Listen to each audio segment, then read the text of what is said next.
But one of the most anticipated announcements was a growing coalition of states calling on countries to protect 30% of the planet by 2030. Now, it's known as the High Ambition Coalition for Nature and People. It was first put forward by Costa Rica and a handful of other countries in 2019. And today it's swelled to 50 countries. And I now have the pleasure of welcoming the Costa Rican president, Carlos Alvarado Quesada, joining us from the presidential house in San Jose. Mr. President, a very warm welcome to France 24. Thank you very much, and it's a pleasure to talk to you and your audience. Now, the High Ambition Coalition is a project very close to your heart. You, of course, initiated it on the eve of the UN Climate Summit in New York in 2019. Protecting 30% of land and oceans by 2030. What will this specifically achieve, and is it enough?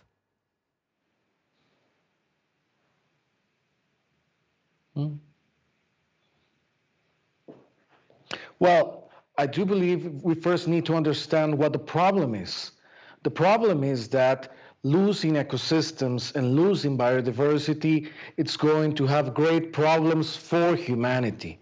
Why? Nature provides lots of services to humankind and to the planet in terms of water, fresh air, biodiversity, that we can produce genetic materials that benefit life in the planet. So losing biodiversity, losing ecosystems is a problem for life, human life and life itself in the world. That's why it's key to protect not only oceans, but land in terms to protect life and ecosystems. Today, only 7% of the oceans are protected and approximately 15% of land territory. So the ambition is by 2030, raising that bar and getting 30% of protections, both of oceans and land.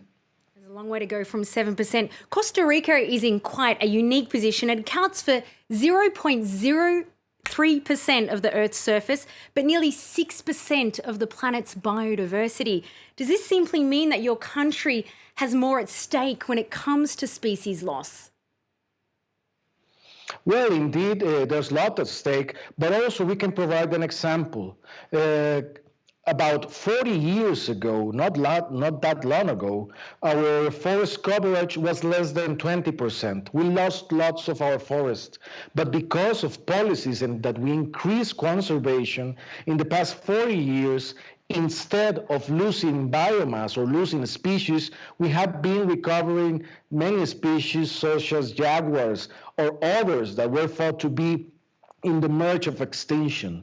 So this tells us that protects also biodiversity, but it has also economic benefits. For example, our ecotourism industry is based a lot on conservation and also provides a very fertile field for research, for finding new medicines, for protecting ourselves from other pandemics. And also, it's good for the environment and for the health of the people in terms of water, fresh water, and breathable air. So here there's a win-win situation for the people, health, economy, and the planet. And for Costa Rica now, the main challenge is the protection of our oceans. Mr. President, this is Tom at the studio in Paris. I just wanted to pick up on one of the points that you made in your address earlier today, one that I found particularly striking. You said that as a world leader, you're not only answerable to your citizens who are alive now, but also to those that aren't born yet. And we don't often hear world leaders putting things in those terms. I'm wondering if you think we can perhaps see a time when other world leaders will be convinced to take that much longer term view of things. Well, I think we need to do that. I also mentioned in this unique time in human history, we are not only responsible for the ones that are living now, we're responsible for generations to come, but we're also responsible for the memory of all that has been laid behind us, all the human history. If we do not take action now, the effect will not only will harm ourselves, future generations, but the whole memory of humanity. we will be banishing that legacy. So that's why taking action now, being courageous, it's key. There's lots at stake now. And we're talking not only about protection and conservation, we're talking about climate change, because nature-based solutions such as conservation are key to address climate change. Also, experts mention that healthy ecosystems protect ourselves from future pandemics. And also there are other pandemics around in the world, such as not taking action. And this is a political pandemic, such as populism, for example. Also, we need to take joint efforts in economic and inclusive policies. So there's a big agenda.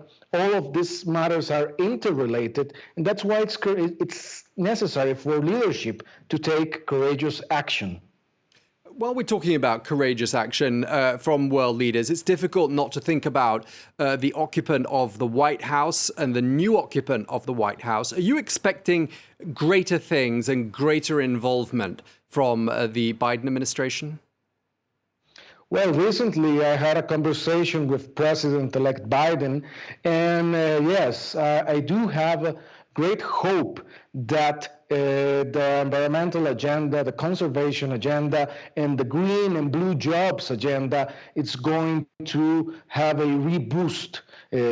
Because, well, only the nomination of former Senator Kerry as an ambassador for climate change is a great message that we will be working together. And this is going to be on top of the agenda. So for a country such as Costa Rica, that we believe we should lead with example and concrete examples, this is good news. Costa Rica is aiming to complete its commitment to 30% of protection of oceans by 2022. And we already have complied with the protection of more than 30%. Actually, we are currently at 50% of our forest coverage, and we have already at 30% of land conservation. But now we need to administrate it better. So we're going to focus a lot on the ocean agenda and having formidable allies such as France leading the High Ambition Coalition with us, or President-elect Biden gives me hope of what is to come in the near future. Of course, today also indicating that they hope to meet that target of 30% protection of land and ocean by 2022 as well, well ahead of the deadline. Obviously, good news to have 50 countries on board, but the hope is to have a global agreement in the biodiversity conference in China later this year. How likely is that to happen? 50 countries right now, some way to go. Well, it is indeed, but I found that it was promising the presence of the Prime Minister of China in today's gathering. I think it's also a good message, and I do believe the tide is turning, and I expect we see leadership taking action, also because people are asking for that. We need solutions for our environment. We need solutions for the pandemic, such as the vaccines. Here in Costa Rica, we already started the vaccination, which has provided lots of hope to population. And we need to provide as well jobs for young people that are demanding that future. Is that generation that's going to be on the planet for more years throughout the situation, particularly on climate change. So we need to respond to them and to their future project, their future families as well. President Alvarado Quesada, many thanks for joining us here on France 24.